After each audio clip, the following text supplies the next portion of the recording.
Euskararen bidegurutzetik izenpean, Euskararen egoerari buruzko hausnarketa berritu bat eskaintzen du Kika Munarritzek gaur aurkeztu duen liburuan.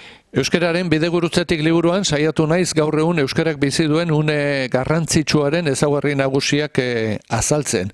Zergatik esaten dugu euskara bidegurutze batean dagoela? Azken batean iruditzen zaidalako urrengo 10-15 urteetan euskarak har dezakela normalizatuta dauden hizkuntzen norabidea edo euskarak atzeranzko joera bat ere har dezakeela eta galbidean dauden hizkuntzen bide hartu, ez? Alde horretatik aukera handiak ikusten ditut aurrera egiteko, baina baita arriskuak ere atzera egiteko. Eta hori da, nolabait esateko, liburuaren mami nagusia.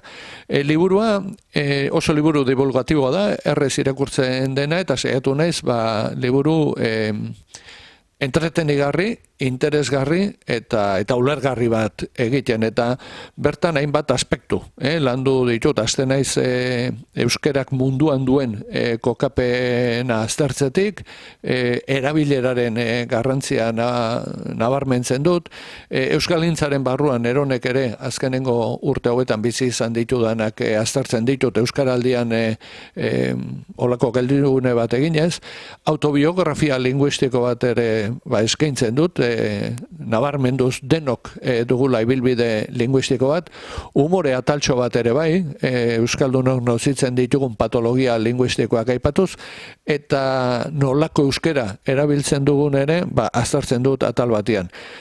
Hori bai, ez da liburu neutral bat, esango nuke, liburu aktivista bat ere badela, irakurlea, hizkuntza autokonstiente bat egitera bultzatzen duena, eta hizkuntza aktivismora bultzatzen duena. Eta liburuan irakurlea ere parte hartzera bultzatzen dut, hainbat ariketa proposatut, hainbat galdera eginez, eta Neronek ondoren egingo ditudan, hainbat hausnarketa ere aurretik egin ditzan proposatuz.